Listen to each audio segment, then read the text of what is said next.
Finally, brethren, be strong in the Lord and in his mighty power. Put on the full armor of God so that you can take your stand against the devil's schemes. For our struggle is not against flesh and blood, but against the rulers, against the authorities, against the powers of this dark world, and against the forces of evil in the heavenly realms.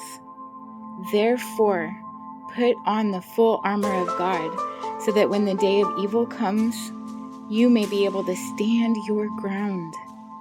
And after you have done everything to stand, stand firm then, with the belt of truth buckled around your waist, with the breastplate of righteousness in place, and with your feet fitted with the readiness that comes from the gospel of peace. In addition to all this, take up the shield of faith, with which you can extinguish all the flaming arrows of the evil one. Take the helmet of salvation and the sword of the Spirit, which is the word of God, and pray in the Spirit on all occasions with all kinds of prayers and requests. With this in mind, be watchful and alert, and always keep on praying for all the saints or believers. Not only are we given a very powerful order of defense in this chapter of Ephesians, but we are also being made aware of not just the future, but of how our enemy attacks us. We know there is a day of evil coming. I believe we are in that day, or at the very least, very quickly approaching that day. We are so out of shape. We are not battle ready. It's time to work out our faith and exercise our spirit to get ourselves back in working order. I think it's very interesting that all throughout Jesus' ministry, when talking about the end times, and even in Revelation, we are told by Jesus regarding these days, do not be deceived, over and over again. And the very first piece of armor we are to put on is the belt of truth. This belt of truth will protect us from losing our armor in battle. In our previous video, we talked about holding tight to what we know, lest it slip away.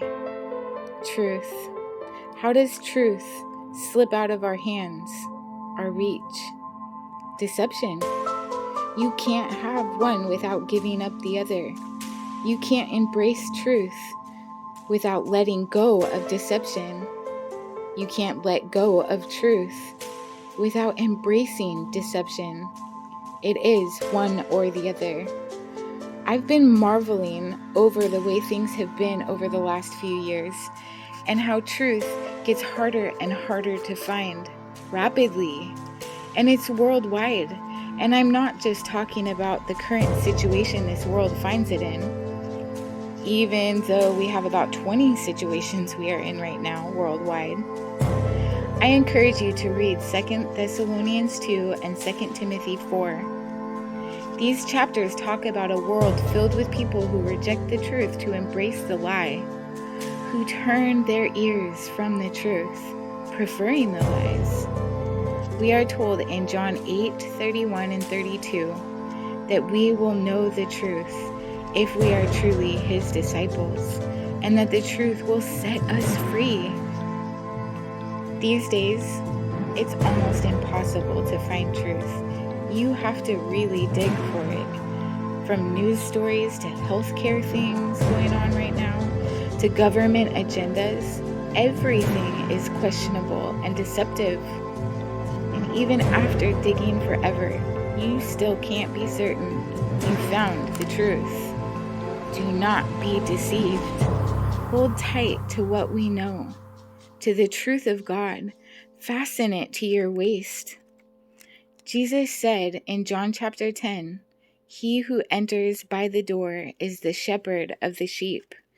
To him the doorkeeper opens, and the sheep hear his voice, and he calls his own sheep by name and leads them out.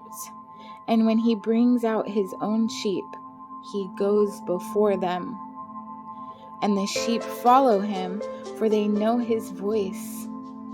Yet they will by no means follow a stranger, but will flee from him, for they do not know the voice of strangers.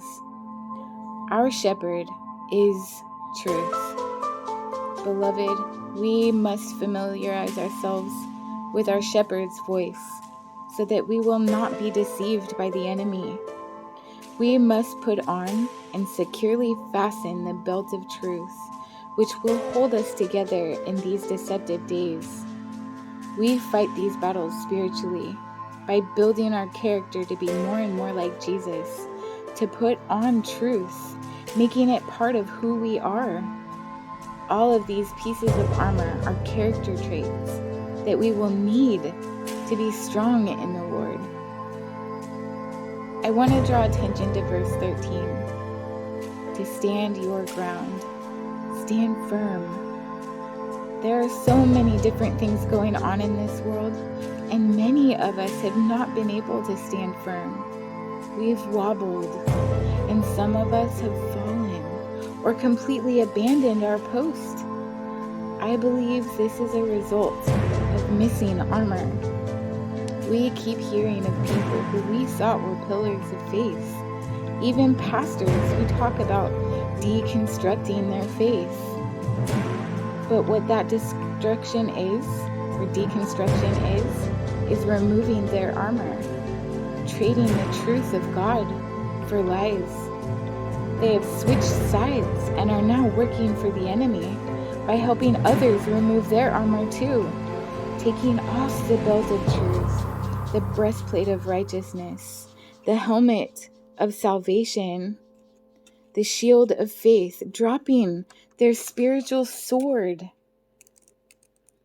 If we are not actively in the fight, our armor is getting loose and rusty.